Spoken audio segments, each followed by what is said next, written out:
Boa tarde a todos, muito obrigado pela presença. Como é bom voltar, não é verdade? Então eu agradeço aqui em nome da Francisca, meu carinho, meu respeito por essa divulgadora da doutrina, e através dela eu cumprimento todos os trabalhadores da casa, todos que aqui estão na tarde de hoje, de maneira que nós tenhamos uma tarde agradável, uma tarde repleta de bênçãos, e que nós possamos, ao sair daqui, levar para nossas casas um pouquinho de Jesus no coração e na mente, que é disso que nós estamos precisando muito. Quero agradecer a música de Emílio, que voz maravilhosa, não é? Que bênção nós termos esse privilégio de escutar e numa música tão tocante, tão significativa como esta composição do nosso cancioneiro popular. Muito obrigado. Na tarde de hoje, então, nós vamos falar sobre gratidão. Vamos falar da psicologia da gratidão.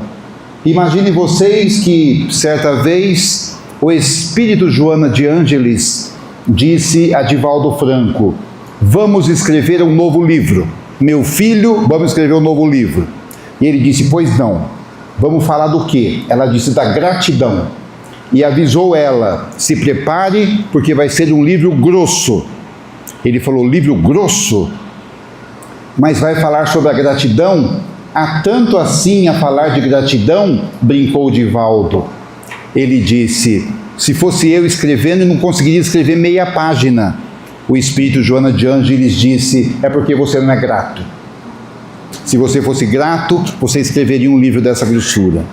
Então, quando nós falamos de Joana de Ângeles, nós buscamos aqui a psicologia. Eu não sou especialista na psicologia, mas nós sabemos que ela é responsável por estudar um homem como um ser pensante, ou seja, de que maneira fatores biológicos, sociais, podem influenciar em seu pensamento e, consequentemente, no seu comportamento. Olha, tudo o que acontece lá fora, tudo o que acontece aqui dentro, influencia de alguma maneira no nosso psique, na nossa mente, no nosso psicológico. E a psicologia da gratidão é um exercício para o espírito de ser grato, de conviver com este sentimento. Mas, imaginem vocês que neste livro que eu já citei, que é a Psicologia da Gratidão, que é o livro de Joana de Ângeles, através de Divaldo Franco, eu colhi um pedacinho aqui, trazendo aqui uma imagem bonita de Regiane Alves, que fez o papel de Joana de Ângeles no livro Mensageiro da Paz, que conta a vida de Divaldo Franco. E ela diz o seguinte, peguei só um trechinho para vocês: a psicologia da gratidão deve ser vivenciada em todos os momentos da existência do corpo, como roteiro de segurança para a conquista da tua realidade. Filha do amadurecimento psicológico, enriquece de paz e de alegria todo aquele que a cultiva.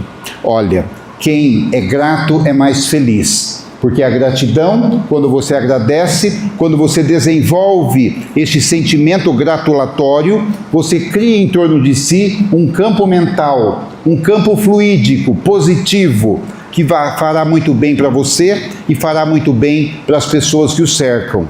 Então, quando a gente chega perto de alguém que tem um campo mental interessante, nós nos sentimos bem. É gostoso ficar perto de quem é autoastral, de quem é para cima, de quem pensa positivo, de quem agradece.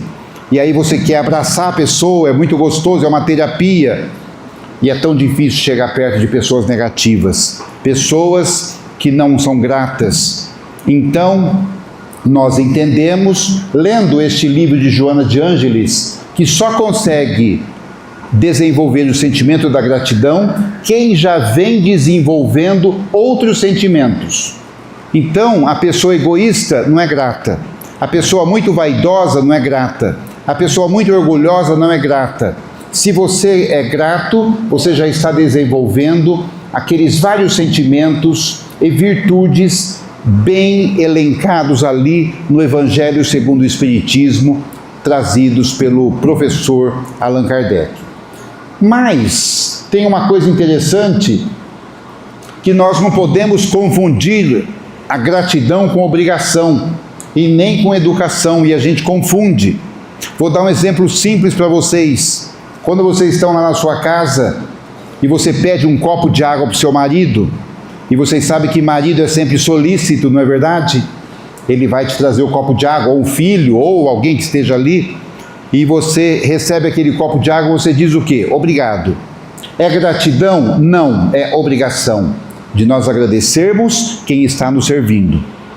Quando você está na rua e alguém cede o lugar para você, te deixa passar na frente, olha, pode ir a senhora, pode ir o senhor, eu não estou com pressa, pode ir primeiro. A gente diz obrigado. É gratidão? Não, é educação. Nós temos que ser educados e agradecer quem cede o lugar para a gente, quem deixa a gente passar na frente, quem nos beneficia de algum modo. Mas então, André, se isso é obrigação e educação, o que é a gratidão? A gratidão é o sentimento profundo de alguém que fez alguma coisa por você e que você não vai conseguir pagar de forma nenhuma. Isso é gratidão. Vou dar outro exemplo simples. Já agradecemos nossos pais pela vida, pela atual reencarnação. Ah, André, mas meu pai me abandonou quando eu era pequeno. Minha mãe me deixou. Não importa, agradeça. Agradeça porque a sua vida tem um propósito e nós só precisávamos nascer, nós só precisávamos ir ao mundo para desenvolver o que nós precisaríamos desenvolver. Então sejamos gratos. Então este sentimento gratulatório é muito interessante. Mas eu quero apresentar para vocês um personagem que eu gosto muito, que se chama Charles Plant. Alguém aqui já ouviu falar de Charles Plant? Um americano, estão reconhecendo pelo nome, né, Charles. E o Charles Plant, ele foi um soldado americano que combateu no Vietnã. E ele era piloto de caça, aqueles aviões de combate. E ele combateu, portanto, no Vietnã. E certo dia, numa das batalhas, numa das questões lá da guerra, não é?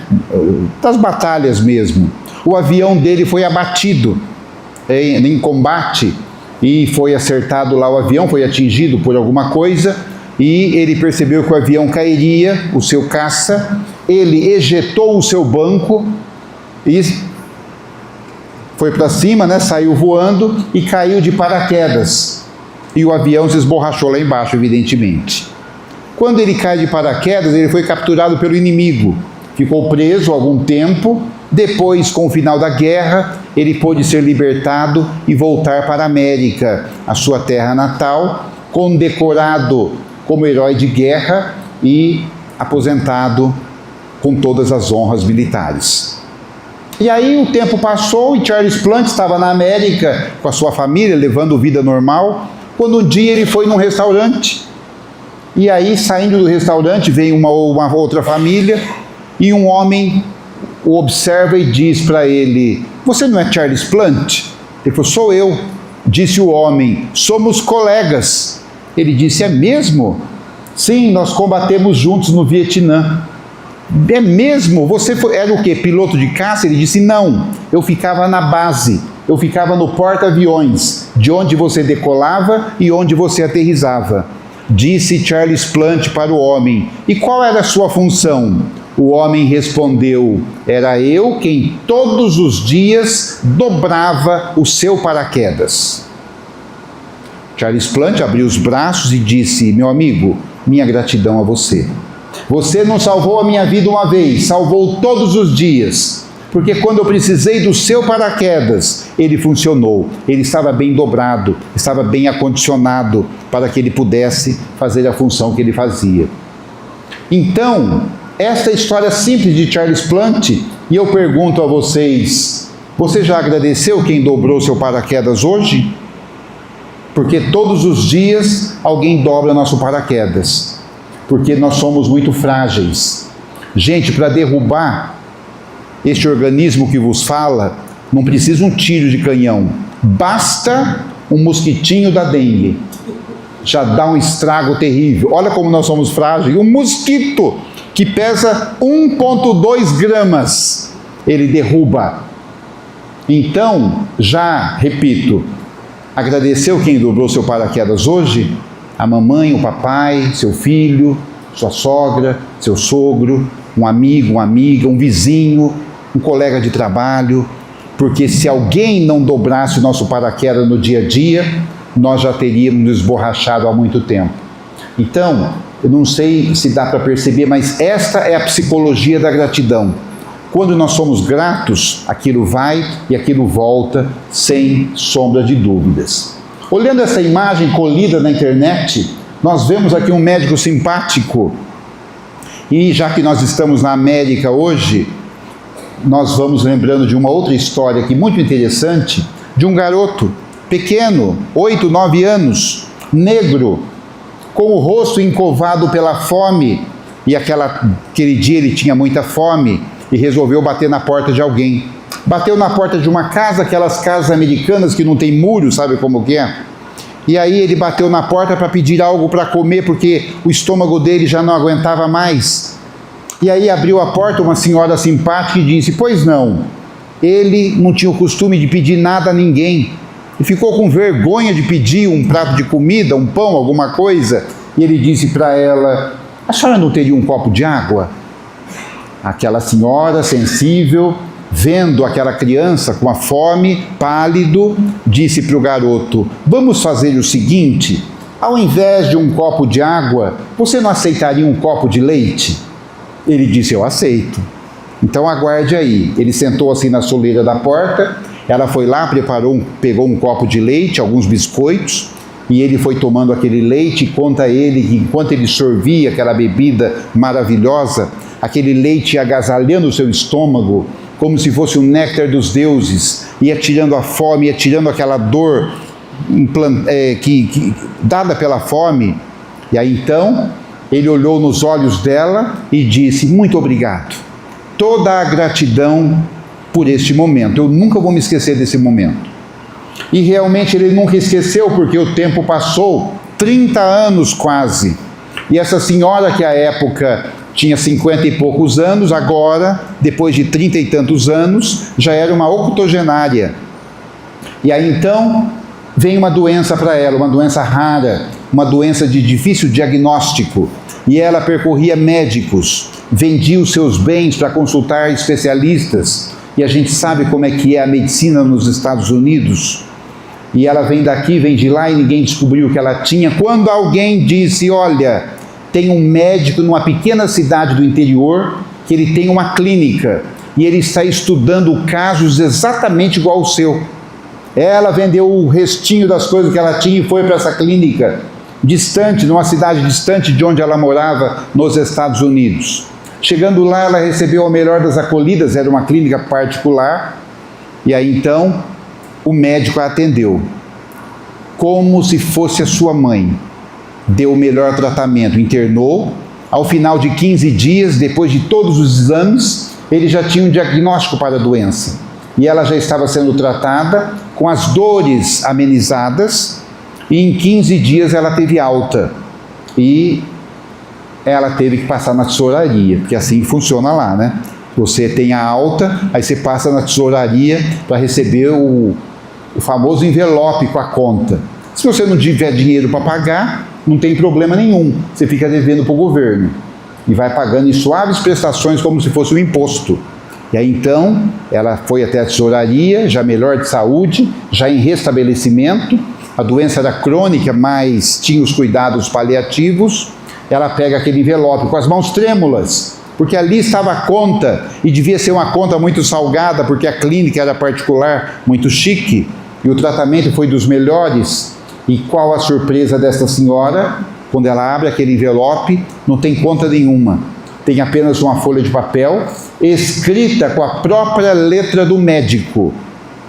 E nesta escrita estava dizendo o seguinte, débito, saldo devedor, 0, totalmente pago com um copo de leite.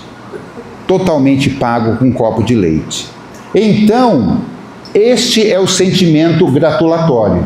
Mas, o que nós, seres humanos, espíritos imperfeitos, que estamos tentando engatinhar, não é? Fazemos. Tem duas alternativas, agradecer ou reclamar. Adivinha por onde nós vamos? Quem reclama é porque está na fase da colheita. Você planta e você colhe. Aí tem algumas consequências e a gente começa a reclamar. Aí é a fase da colheita, não é? Então nós reclamamos de tudo. Elenquei aqui algumas coisas. Nós reclamamos da vida, da natureza, do tempo, da família, do semelhante, do trabalho. Reclamamos do chefe, reclamamos até mesmo da prova que nós escolhemos, da nossa expiação, da nossa dor, do nosso sofrimento, da nossa enfermidade. Reclamamos da saúde, do amigo, do inimigo, da alegria, da tristeza. Reclamamos da nossa situação financeira, reclamamos do governo, do nosso time de futebol, do nosso centro espírita, da nossa igreja, do nosso culto. Reclamamos de tudo. E aí tem uma coisa interessante, olha lá. Quando está muita chuva, o que nós queremos? Tempo bom, sem nebulosidade. Quando está muito sol, podia vir uma chuvinha, né? Porque está tão seco, a garganta está tão seca. Quando é noite e a gente fica fritando bolinho na cama, sabe o que é fritar bolinho na cama? Vira para um lado, vira para o outro, vira para um lado, vira para o outro, não é assim? A gente fala, que noite terrível, não vejo a hora de amanhecer, porque aí essa noite passou com essa insônia. E aí diz Emmanuel que ninguém segura a madrugada, ninguém segura o raiar do dia, e o dia amanhece. E aí nós vamos para a nossa atividade com aquele soninho, e lá na nossa atividade, no trabalho, na escola, ou onde nós estejamos, a gente pensa assim, que dia terrível, não vejo a hora de chegar à noite para eu deitar. Ué, estava reclamando até agora? Se está muito quente, quer frio. Se está frio, quer o verão, praia. Se o tempo é curto, a gente fala, não tenho tempo de fazer nada, eu queria ter um dia de 30 horas. Se o tempo é muito comprido, a gente fala, dia chato, não é? Agora tem essa história de sextou, aqui também tem. Gente, sextou o quê, né? Então os outros dias não são importantes? Aí vem a sexta-feira, não é? Sextou, aí vem o sábado. Aí o maridão está lá numa boa, a esposa fala, vamos ter que ir no mercado. Ele fala, por isso que eu não gosto de sábado, porque tem que ir no mercado. Não é assim que a gente faz? Olha como a gente reclama. Aí chega o domingo, é o domingo, o dia de descanso, o dia da família, o dia da atividade física, o dia de ver a natureza, e a gente lá em casa fala, domingão chato, não tem nada para fazer. Antigamente tinha ainda o Gugu e o Faustão, agora nem isso. E a gente reclamava do Gugu e do Faustão, que era chato. Agora não tem, tá bom para você, né? Então, meus amigos, nós temos que agradecer a chuva, o estio, o sol, a noite, a manhã, o quente, o frio, o tempo curto, o tempo longo. Agradeçamos. Vocês sabem que um dia o Chico estava dentro da casa dele, Chico Xavier, e ele tomou um tombo, tinha um degrauzinho, ele caiu e bateu a nuca num degrau, e aquilo começou a doer, e acho que ele, né, o Chico como ser humano, quando a gente tem assim uma dor, a gente pensa em algumas coisas, alguns xingos, né, e ele já ia falar alguma coisa quando apareceu Emmanuel, e disse para ele, agradeça. Ele falou, agradecer o quê? Tomei um tombo, agora aqui está doendo, né? Ele falou, agradeça, porque se você proferir palavras difíceis, o seu entorno espiritual vai se complicar. Então agradeça. Ele disse, Jesus, muito obrigado.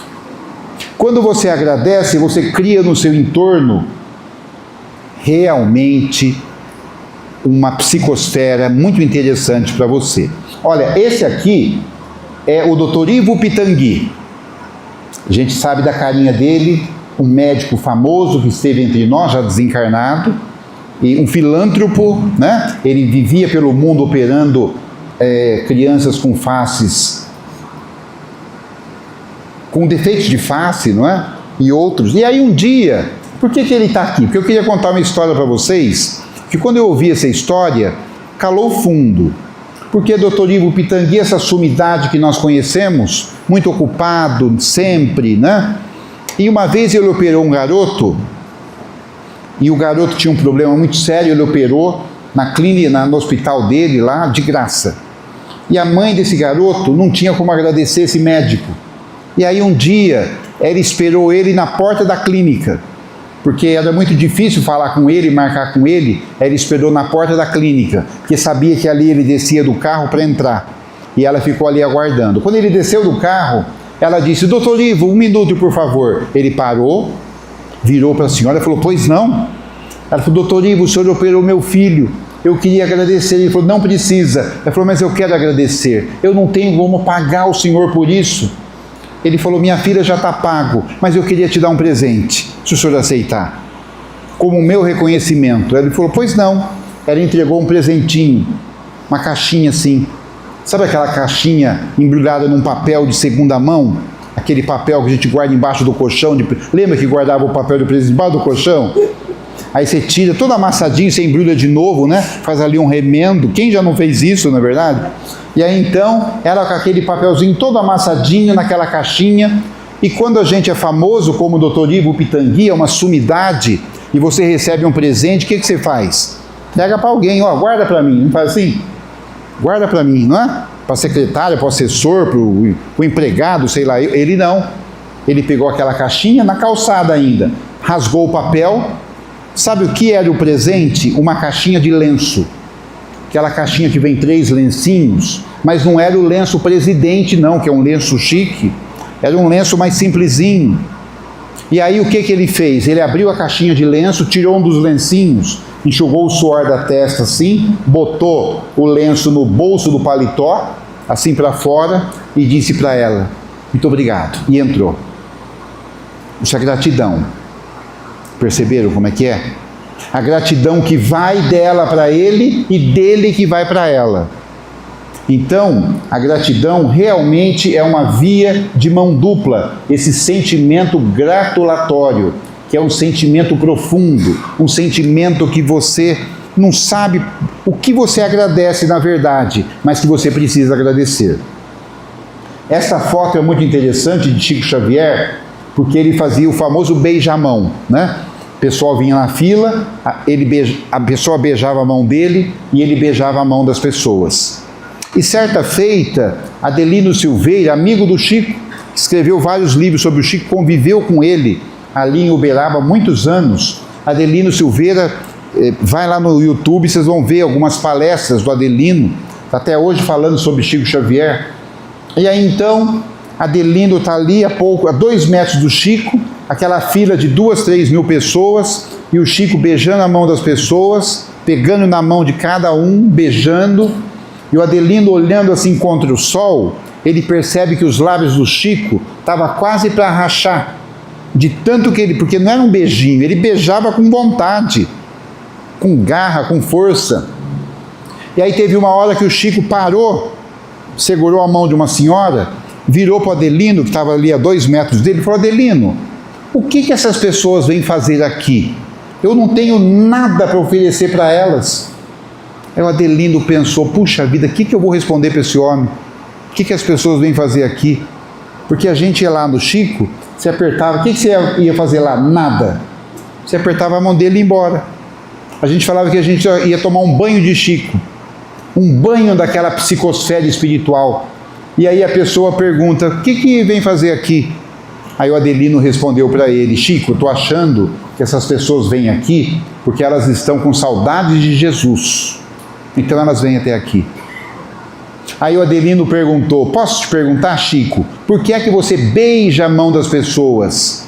Ele disse: porque eu não posso beijar-lhe os pés, porque senão eu beijaria, porque elas merecem toda a minha gratidão a elas. Então, eu vou passar para frente aqui, porque, já que nós estamos falando do Chico, eu queria contar um fato para vocês que eu fiquei sabendo há um tempo atrás, que fala da gratidão, exatamente. E você sabe que quando o Chico vinha a São Paulo, capital, ele ficava sempre na casa de Dona Nena Galves e de seu Francisco. Francisco e Nena eram um casal de amigos, seu Francisco desencarnado agora, Dona Nena ainda em atividade no Centro Espírita, onde ela atua em São Paulo, e o Chico ficava na casa deles. Diz ela que até hoje ela tem lá o quartinho onde o Chico ficava, do mesmo jeito que o Chico deixou. E aí, numa dessas vindas do Chico para São Paulo, o Galves falou para ele: Chico, você não quer descer para Santos?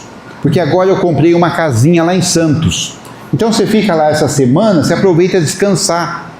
porque aí você tem muita atividade, você fica lá na praia. O Chico falou, eu aceito. E no domingo ele desceu com o Chico na praia, deixou o Chico lá para ficar a semana e veio para São Paulo fazer as atividades dele. No domingo que vem, desce lá o Galves para buscar o Chico, e na vinda, nas famosas curvas da Estrada de Santos, lembra da música do Roberto Carlos? Que não tinha estrada nova ainda. Isso nós estamos falando de 1960, um pouco antes, um pouco depois. Quando ele trouxe o Chico, no caminho o Chico disse, Galves, preciso te contar uma coisa. Sabe quem passou a semana comigo? Aí o Galves, eu achei que você tinha passado sozinho, né? Que eu te levei sozinho. Ele falou, não, mas eu tive companhia. Essa semana passou comigo o André Luiz. Ele falou, é. E nós terminamos um livro na sua casa. Ô Chico, tô achando que você está descansando, né? Não, ele tinha começado o livro e nós aproveitamos o tempo para terminar esse livro. Ele botou o ponto final, fim. Ah, Chico, e que mais? Não, só isso. Porque o Chico era assim, ele dava uma notícia, aí lá na frente ele falava alguma coisa, aí você juntava o alho com o bugalho.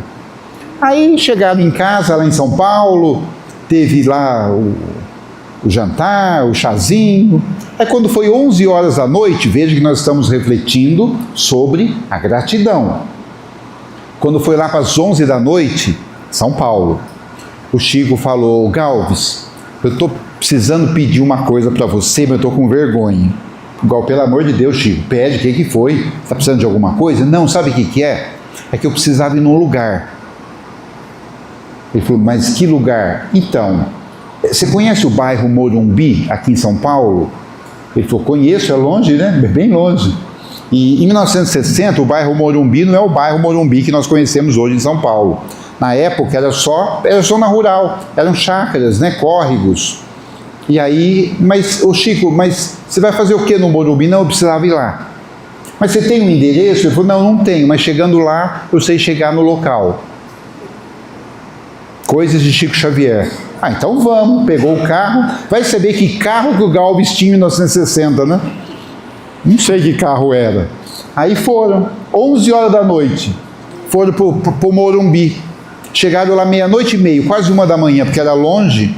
E aí chegando lá, tudo escuro, não tinha luz na rua, zona rural. Ô Chico, aqui é o Morumbi. Ah, é aqui? Ah, então agora eu sei chegar. Pode ir em frente. Agora vira à direita. Agora vira à esquerda. Toma cuidado que depois da curva tem um buraco. E foram andando, o Chico falou, é aqui. 4 casinhas pobres, paupérrimas. Não eram barracos não, mas eram casas muito simples. 4 casinhas iguais assim, portãozinho baixo. O Galves falou, é aqui. O Chico falou, é aqui. Parou o carro.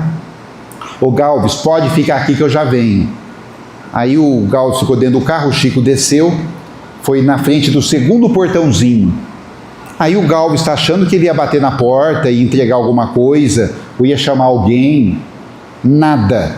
O Chico chegou na frente do portãozinho, fechou os olhos e fez uma prece. Uma prece. 2 minutos depois, ele abriu os olhos, tirou um lencinho do bolso, enxugou as lágrimas e voltou para o carro. Falou para o Galves, podemos ir embora. O Galves falou, não podemos não. Como podemos ir embora? Você me tira lá da minha casa 11 horas da noite, agora é 1 da manhã, para vir nesse escuro, para você fazer uma prece. Aí vem a surpresa que o Chico falou para ele, Galves, eu vou te explicar então o que acontece. Lembra que no caminho para sua casa, eu contei que nós terminamos um livro, eu e André Luiz? Lembro? Então, todos os personagens daquele livro estão agora reencarnados nessa segunda casa. E eu precisava vir aqui agradecer. E eu vim agradecer. Muito obrigado. E agradeço você também. Disse mais o Chico, quando você lê o livro, você vai entender. E eu repito para vocês, quando vocês lerem o livro, vocês também vão entender. Por que um menino afogado no Rio de Janeiro, em condições suspeitas, estavam agora toda a família reencarnados numa pequena casa pobre no bairro do Morumbi, na cidade de São Paulo, X anos depois. O livro, para quem tiver interesse, se chama Entre a Terra e o Céu. É um dos livros da coleção Mundo Espiritual de André Luiz. Nosso Lar, Mensageiros, Missionários da Luz, é lá na frente você vai encontrar Entre a Terra e o Céu. Tão importante agradecer quando alguém faz algo por nós. Na história de vida de cada um aqui, vocês devem ter passado por essa situação. Aquela pessoa que toda vez que você encontra, você tem uma dívida com ela. E não é dívida de dinheiro, é uma dívida afetiva. E você tem que falar, ô meu amigo, que bom te ver, não é? E voltando a falar do Chico, vocês sabem que o Chico com 82 anos, ele desencarna mais à frente, mas com 82, o Chico morando ali em Uberaba, e ele tinha vindo de Pedro Leopoldo. E lá em Pedro Leopoldo, ele deixou amigos, deixou familiares, deixou muita gente que ele gostava. E aí tinha uma história engraçada na época, que era assim: quando alguém ia de Uberaba para Pedro Leopoldo, passava lá no Chico e falava para o Chico, Chico, estou indo para Pedro Leopoldo, tem recado para alguém? Ou quer que leve alguma coisa? Porque no interior é assim, né? Aí o Chico dizia assim, tenho. Se você lá em Pedro Leopoldo encontrar a Narzinha, fala para ela muito obrigado. Tá bom? Aí a pessoa chegava em Pedro Leopoldo, encontrava a dona Nair, que tinha mais ou menos a idade do Chico. Tudo bem, dona Nair? Tudo bem? O Chico mandou dizer muito obrigado. Ou fala obrigado para ele também. A pessoa não sabia do que se tratava. E isso virou uma lenda, porque todo mundo que ia para Uberaba passava no Chico. O Chico ia para Pedro Leopoldo, melhor dizendo. Ô Chico, estou indo para Pedro Leopoldo. Quer que fala para a Narzinha? Fala para ela. Pode deixar. É obrigado, né? É obrigado. Todo mundo já sabia. Até que um dia perguntaram, Chico, fala para mim o que essa Nair fez para você, que toda vez que alguém vai para Pedro Leopoldo, você manda falar obrigado. Aí o Chico falou, é muito simples. É que a Nairzinha é minha colega de grupo. Você sabe o que é colega de grupo? De grupo escolar. E olha que o Chico fez até o 4º ano primário. Eles tinham 82 anos, imagina quanto tempo fazia isso. E disse o Chico, e aí, é o seguinte, eu era muito pobre e não tinha dinheiro para levar merenda. E a Narzinha tinha uma condição melhor, ela levava merenda todo dia. E todo dia ela rachava a merenda comigo. Todo dia. Então, se você encontrar a Narzinha, fala para ela muito obrigado. Fala para ela muito obrigado. Isso é gratidão. Isto é gratidão. Não há como nós falarmos. Vocês sabem o que é essa imagem aqui? É um comboio da Índia. Um comboio. Acreditem, tem um trem aqui embaixo. Um trem de ferro. É isso aqui, ó. E aqui está com uma lotação pequena ainda, viu? Porque tem gente que vai em cima. E esta moça aqui chama Monja Agnes Boccaccio. Pode ser que com esse nome não vai ser familiar para vocês, mas todo mundo a conhece, com toda certeza. Porque ela tem uma história de gratidão de vida grande a Jesus. E quando ela foi da Albânia para Calcutá, com este comboio, quando ela chega em Calcutá, uma das cidades mais pobres, quando desceu todo mundo dos vagões, 3 pessoas caíram mortas por asfixia. Ela ficou chocada com essa visão. Aí a monja Agnes desce daquele comboio, tem uma pequena igreja, ela entra, tem um crucifixo, uma imagem de Jesus enorme com os braços abertos, pregado na cruz, e embaixo escrito, tenho sede. E ela diz, ele tem sede, e eu preciso ajudar a matar a sede dele. A partir daquele momento, a monja Agnes Boccaccio funda uma entidade chamada Missionárias da Caridade, que tem por hábito aquela veste branca e azul, e ela, de monja Agnes Boccaccio, passa a ser Madre Teresa de Calcutá. A mesma Madre Teresa de Calcutá, que certa feita foi procurada por um repórter, para uma entrevista, um jornalista. E quando o jornalista entrou para entrevistá-la, ele achava que ela ia estar acomodada numa poltrona, esperando a entrevista, não é assim?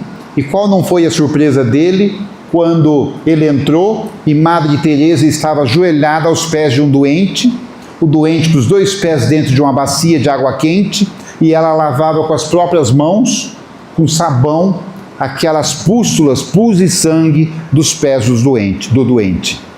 O jornalista ficou tão impressionado que disse: Madre, meus parabéns, eu não faria isso nem por $1 milhão. Ela disse: eu também não faço, eu faço por Jesus. Eu faço por Jesus. Então, gente, olha que sorte nós tivemos. Nós somos contemporâneos de um Chico Xavier, somos contemporâneos de uma Madre Teresa de Calcutá, de um João Paulo II, somos contemporâneos de tanta gente, espíritos de escola, que estiveram aqui no nosso tempo. Daqui a 1000 anos nós vamos poder falar: convivi com Chico Xavier no mesmo tempo. Isso é tão importante e impressionante. Mas, essa foto aqui eu gosto muito, que é do Divaldo e do Chico. Aqui o Chico tem uns 50 e poucos anos, o Divaldo tem 25 ou 30 anos, e fala a verdade, gente, o Divaldo aqui está um pão, não está? Você sabe o que é o pão? Os mais jovenzinhos não sabem, né? Porque o pão era o galã, né? Um pão hoje seria o Cauã Raymond. É um pão, né? Olha que pão. Mas por que está aqui o Divaldo e o Chico com essa expressão muito obrigado? Já contei para vocês a história da Nairzinha, do Chico, e eu queria contar para vocês, já caminhando para os nossos finalmente, a história de Nair.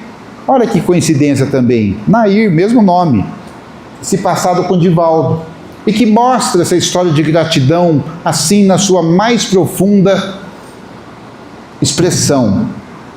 Porque o Divaldo, ele era garoto, tinha 15, 16 anos, já era espírita, e as irmãs, ele é raspa do tacho. Sabe o que é raspa do tacho? É o filho mais novo. E as irmãs eram mais velhas, já eram casadas, já tinham filhos.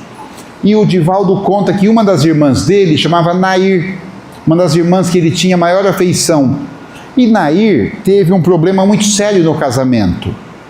E aquele tempo não desquitava. Mulher desquitada era falada, tinha que aguentar. Não tinha nem o divórcio. E ela então, naquele desespero psicológico, ela deprimiu Nair, irmã do Divaldo, Nair Franco, e ela resolveu tirar a própria vida, bebendo um copo de formicida líquido. E o Divaldo conta que quando ela tomou aquele formicida, aquilo foi lhe corroendo as entranhas, o estômago, a laringe, a faringe, o palato. O palato é o céu da boca. Guardem essa palavra palato, que nós vamos ver daqui a pouco de novo. Palato. E aí ela desencarna em condições assim aflitivas. A família toda ali foi socorrer, não era possível. E a mãe, Dona Ana, mãe do Divaldo também, católica, muito devota de Nossa Senhora Aparecida, disse para ele: Divaldo, deixa eu lhe perguntar uma coisa. Você que é espírita, você não acha... Eu caminhei para o final aqui. Pronto. Voltou no pão. A mãe disse: Divaldo, minha filha se suicidou. A minha pergunta para você que é espírita: Deus perdoa quem suicida? E Divaldo respondeu: não, mamãe, Deus não perdoa, Deus ama. E quem ama não precisa perdoar, porque não se ofendeu. E aí então conta o Divaldo que ela desencarna daquela forma, e aí os anos passaram quase 30 anos. E o Divaldo já havia fundado a Mansão do Caminho, e numa noite chuvosa, depois de quase 30 anos, numa noite chuvosa em Salvador, Divaldo estava no seu pequeno escritório lá no fundo, quando a pessoa que cuidava ali da Mansão do Caminho à noite, um vigia, alguma coisa assim, um porteiro, vai lá, bate no escritório dele e fala: Seu Divaldo, está chovendo muito e tem uma pessoa lá fora na chuva pedindo ajuda. Me parece que é uma mãe com uma criança no colo. está ensopada, o que nós fazemos? Divaldo disse, vamos atender. Era 1h da manhã. Foram lá, recolheram a mãe, com fome, desidratada, e ela tinha um bebê no colo. Divaldo imediatamente pediu licença para pegar o bebê, para tirar aqueles panos molhados, e disse para ela, é seu filho? Ela disse, minha filha. Ah, é sua filha? Qual é o nome da criança? Ela disse, eu coloquei o nome de Nair. Significa muita coisa. Ele tirou, posso tirar os panos? Pode, tirou os panos. Quando ele descobriu o rostinho da criança, ele teve uma surpresa, porque a criança tinha aquele lábio leporino, a ausência do palato, né? O céu da boca. Era aquela fenda que ficava assim próximo ao nariz e à boca. E tem que fazer uma cirurgia toda de reconstrução. E aí o Divaldo ficou impressionado com aquela menininha, e aquele tempo não operava imediatamente a criança. Hoje, se tem uma criança de lábio leporino, já vai para o hospital de Bauru, não é? E tem lá os especialistas maravilhosos, e a criança já é operada de pronto. Mas naquele tempo, eu conheci adultos com lábio leporino, adultos, e ficava aquela fenda aberta, uma prova muito difícil. E aí então, o Divaldo admitiu a mãe como funcionária, arrumou uma casinha para ela ali na Mansão do Caminho. Até hoje mora um monte de gente na Casa do Caminho lá, que foram colocadas, e a criança começou a ir na creche, já tinha creche, e foi crescendo, e ela era fanhosinha, porque tinha aquela fenda, e ela falava, o ar passava, ela era fanha, e amava profundamente o Divaldo.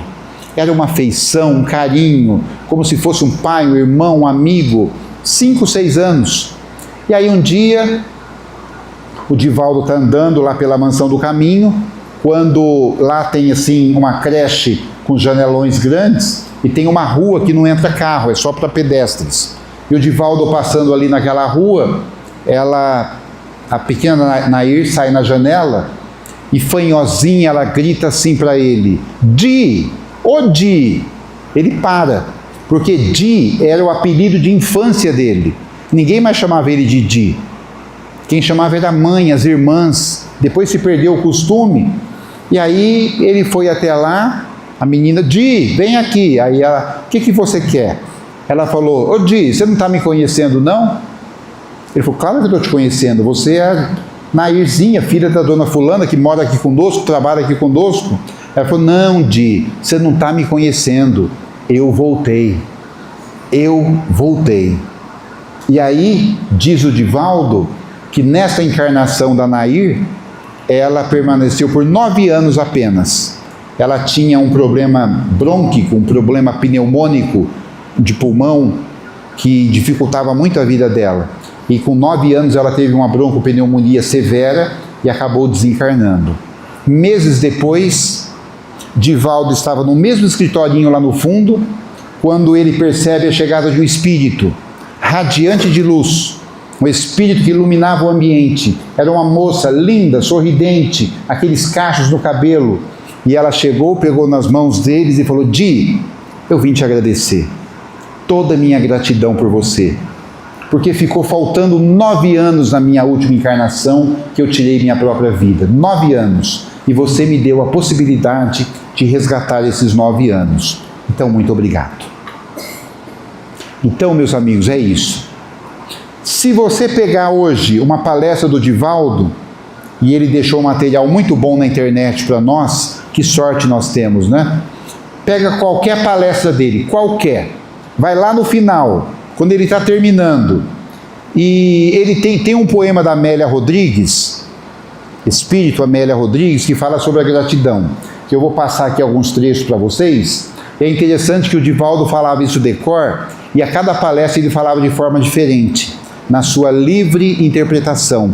Então fica muito criativo. E a Amélia Rodrigues um dia disse assim, muito obrigado, Senhor, muito obrigado pelo que me deste, pelo que me dás. Obrigado pelo pão, pela vida, pelo ar, pela paz. Muito obrigado pela beleza que meus olhos veem no altar da natureza. Olhos que fitam o céu, a terra e o mar, que acompanhem a ave ligeira que corre fagueira pelo céu de anil. E se detém na terra verde, salpicada de flores, em tonalidades 1000.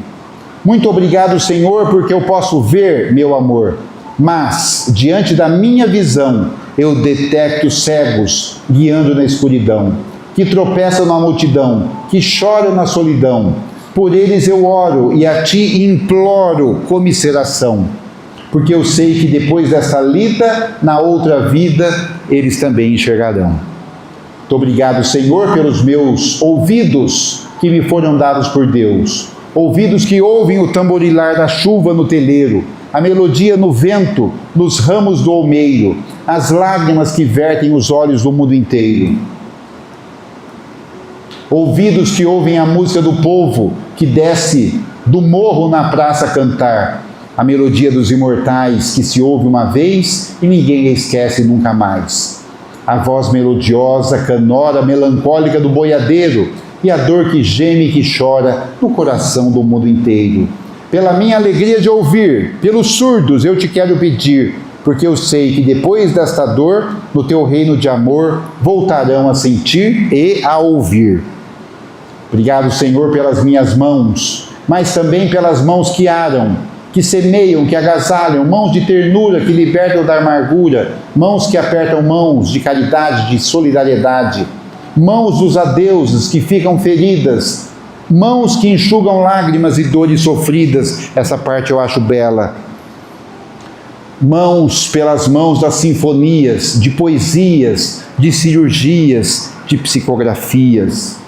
Pelas mãos que atendem a velhice, a dor, o desamor, pelas mãos que no seio embalam o corpo de um filho alheio, sem receio, e pelos pés que me levam a andar, sem reclamar. Obrigado, Senhor, pela minha voz, mas também pela sua voz, pela voz que canta, que ama, que ensina, que alfabetiza, que trauteia uma canção, que o teu nome, Senhor, profere com sentida emoção. E diante da minha melodia, eu quero rogar pelos que sofrem de afasia, pelos que não falam. Eles não cantam de noite, eles não falam de dia. Oro por eles, porque eu sei que depois dessa prova, na vida nova, eles também voltarão a cantar, eles também cantarão.